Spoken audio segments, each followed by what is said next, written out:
ಕೆಲವು ಸೃಜನಶೀಲ ಜನ ಇರ್ತಾರಲ್ಲ, ಸಂಕಷ್ಟದ ಸಮಯಗಳಲ್ಲೇ ಅದ್ಭುತವಾದದನ್ನು ಕಂಡುಕೋತಾರೆ. ಅಂಥ ಒಬ್ಬ ಮನುಷ್ಯನ ಬಗ್ಗೆ ತಮಗೆ ಹೇಳಬೇಕು ನಾನು. ಅವನ ಹೆಸರು ವಿಚಿತ್ರ.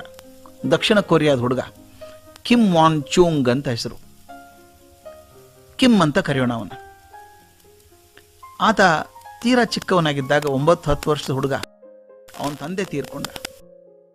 ತಾಯಿ ತಂಗಿ ಇಬ್ಬರಿದ್ದಾರೆ. 6 ವರ್ಷದ ತಂಗಿ. ತಾಯಿಗೆ ಪಾಪ ಬೇರೆ ಕೆಲಸ ಬರಲ್ಲ. ಯಾರ್ದೋ ಮನೆಯಲ್ಲಿ ಕೆಲಸ ಮುಸುರೆ ಮಾಡಿ ಹಗಲು ರಾತ್ರಿ ದುಡಿದು ಈ 3 ಜನ ಹೊಟ್ಟೆಗೆ 2 ಹೊತ್ತು ಊಟ ಹಾಕೋದು ಕಷ್ಟ ಆಗ್ತಾಯಿತ್ತು. ಎಷ್ಟೋ ಸಲ 2ನೇ ಊಟ ಸಿಗೋದು ಗ್ಯಾರಂಟಿ ಇಲ್ಲ. ಆ ಹುಡುಗನಿಗೆ ಅಮ್ಮನ ಕಷ್ಟ ಅರ್ಥ ಆಗೋದು, ಆದರೆ ಏನು ಮಾಡಬೇಕು ಅಂತ ಗೊತ್ತಾಗ್ತಾ ಇಲ್ಲ ಸಹಾಯ ಮಾಡೋದಕ್ಕೆ. ಅವನೇನು ಮಾಡ್ತಿದ್ದ ಗೊತ್ತಾ? ಸಾಯಂಕಾಲ ಮನೆಗೆ ಹೋಗುವಾಗ ಹೊಟ್ಟೆ ತುಂಬ ನೀರು ಕುಡಿದು ಮನೆಗೆ ಹೋಗಿ, ಅಮ್ಮ ನಾನು ಗೆಳೆಯನ ಮೇಲೆ ಊಟ ಮಾಡಿ ಬಂದಿದ್ದೀನಿ, ನೀನು ತಂಗಿ ಇಬ್ಬರು ಊಟ ಮಾಡಿ ಅಂತ.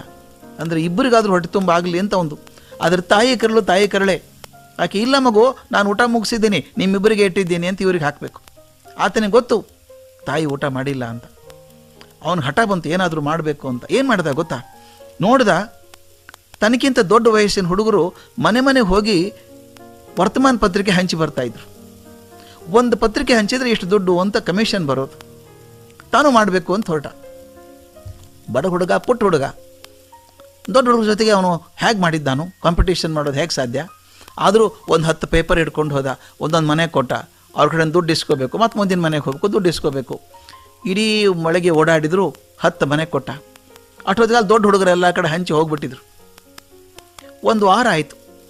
ತುಂಬ ಕಮ್ಮಿ ಬರೋದು ಕಮಿಷನ್. ಹೇಗೆ ನಮ್ಮ ಪೇಪರ್ ಜಾಸ್ತಿ ಮಾಡೋದು ಹೇಗೆ ಅಂತ ವಿಚಾರ ಮಾಡಿದ. ಒಂದು ಐಡಿಯಾ ಮಾಡಿಕೊಂಡ, ಯಾಕೆ ಜಾಸ್ತಿ ಪೇಪರ್ ಕೊಡೋಕ್ಕಾಗ್ತಾ ಇಲ್ಲ ನನಗೆ? ಒಂದು ಮನೆಗೆ ಹೋದಾಗ ಪೇಪರ್ ಕೊಡ್ತೀನಲ್ಲ, ಅವ್ರು ಚಿಲ್ಲರೆ ವಾಪಸ್ ಕೊಡಬೇಕಲ್ಲ ನನಗೆ. ನನ್ನ ಕಡೆ ಚಿಲ್ಲರೆ ಇಲ್ಲ. ಕೊಡ್ತೀನಿರು ಅಂತ ಕಾಯಿಸ್ತಾರೆ. ಅಲ್ಲಿ 10 ನಿಮಿಷ ಆಗಿಬಿಡುತ್ತೆ. ಹೀಗಾಗಿ 10 ಮನೆ ಹೋಗೋ ಹೊತ್ತಿಗೆ ಎಲ್ಲ ಪೇಪರ್ ಖರ್ಚಾಗೋಕ್ಕಾಗಲ್ಲ. ಮರುದಿನ ಏನು ಮಾಡಿದೆ ಗೊತ್ತಾ? ಜೇಬಿನ ತುಂಬ ಚಿಲ್ಲರೆ ಹಾಕ್ಕೊಂಡು ಹೋಗ್ಬಿಟ್ಟ ತಾನೆ. ಅಮ್ಮ ಚಿಲ್ಲರೆ ನಾನೇ ಕೊಡ್ತೀನಿ ಕೊಡಿ ಅಂತ ತಾನು ತಕಟಕ ಚಿಲ್ಲರೆ ಕೊಟ್ಟ. ಅವತ್ತು ದಿವಸ 25 ಪೇಪರ್ ಕೊಟ್ಟ. ಇದೊಂದು ಐಡಿಯಾ ಸಿಕ್ಬಿಡ್ತು ಅವನಿಗೆ. ದಿನ ಚಿಲ್ಲರೆ ತುಂಬ್ಕೊಂಡು ಹೋಗೋದು, 25-30 ಮನೆ ಕೊಡೋನು, ಸ್ವಲ್ಪ ಕಮಿಷನ್ ಜಾಸ್ತಿ ಬಂತು. ಇನ್ನೂ ತೃಪ್ತಿ ಇಲ್ಲ ಅವನಿಗೆ, ಇನ್ನೂ ಜಾಸ್ತಿ ಮಾಡಬೇಕು ಅನ್ನಿಸ್ತು. ಒಂದು ದಿವಸ ಏನು ಮಾಡಿದ, ಪೇಪರ್ ಕೊಡೋನು ಇರ್ತಾನಲ್ಲ, ಮುಖ್ಯ ಹಂಚೋನು ಇರ್ತಾನಲ್ಲ, ಅವನ ಕಡೆ ಹೋದ. ನಾನು 100 ಪೇಪರ್ ಕೊಡು ಅಂದ. ಅವನೇ, ಹುಡುಗ 100 ಪೇಪರ್ ಮಾರೋಕ್ಕಾಗಲ್ಲ, ಸುಮ್ಮನಿರೋ, 10-25 ಮಾಡ್ತೀಯ, ನೀನು ಅಷ್ಟು ಮಾಡ್ಕೊಂಡಿರೋ, 100 ಪೇಪರ್ ಹೆಂಗೆ ಕೊಡ್ತೀಯ ಅಂತ. ನಾ ಕೊಡ್ತೀನಿ ಕೊಡಿ ಅಂದ. ಅವನು ಹೆದರಿಸಿದ, ನೀನು ಮಾರದೆ ಹೋದರೆ ವಾಪಸ್ ತೊಗೊಳ್ಳಲ್ಲ ನಾನು. ಆಯಿತು ದುಡ್ಡು ಕಟ್ತೀನಿ ಅಂದ. ಒಂದು ಸೈಕಲ್ ಬಾಡಿಗೆ ತೊಗೊಂಡ. ನೋಡಿ ಹೇಗೆ ಹುಡುಗನ ಬುದ್ಧಿವಂತಿಕೆ, ಸೃಜನಶೀಲತೆ ಬರ್ತದೆ. ಸೈಕಲ್ ಬಾಡಿಗೆ ತೊಗೊಂಡ. 100 ಪೇಪರ್ ಇಟ್ಕೊಂಡ. ಎಲ್ಲರ ಮನೇಲಿ ಬಿಸಾಕಿದ.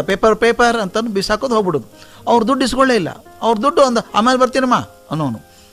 ಸರ 100 ಮನೆಗೆ 100 ಪೇಪರ್ ಹಾಕಿ ಬಂದ. ಆಮೇಲೆ ಏನು ಕೆಲಸ?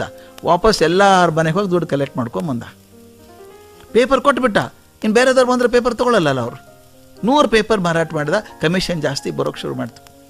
ಒಂದು ದಿವಸ ಹುಡುಗ ಏನು ಮಾಡಿದ, ತನ್ನ ಜೊತೆಗಾರ ಹುಡುಗರಿದ್ದಾರಲ್ಲ ಎಲ್ಲರೂ ಹಂಚೋರು, ಅವನ್ನೆಲ್ಲ ಕರೆದ. ನೋಡಪ್ಪ, ನಮ್ಮೊಳಗೆ ಯಾಕೆ ಜಗಳ ಅದು?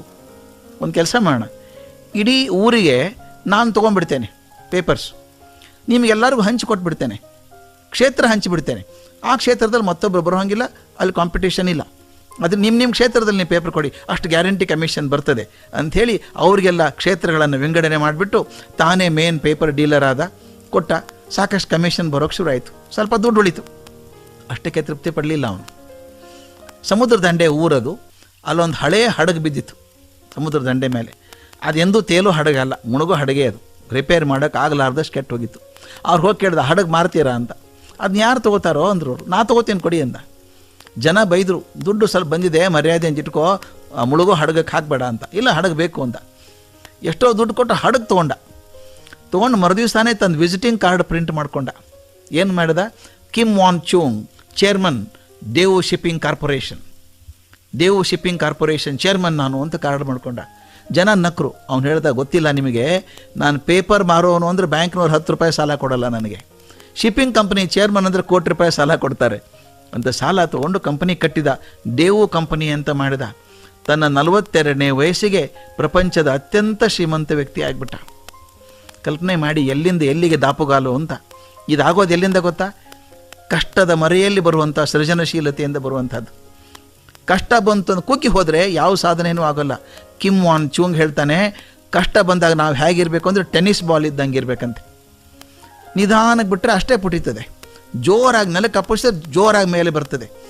ಕಷ್ಟಗಳು ನಮ್ಮನ್ನು ಜೋರಾಗಿ ಕಷ್ಟಕ್ಕೆ ತುರುಕಿದಾಗ ನಾವು ಅಷ್ಟು ಜೋರಾಗಿ ಎದ್ದು ಬರಬೇಕು, ಟೆನ್ನಿಸ್ ಬಾಲ್ ಥರ. ಹಾಗಾದಾಗ ಯಾವ ಸಂಕಷ್ಟನೂ ನಮಗೆ ತೊಂದರೆ ಕೊಡಲ್ಲ.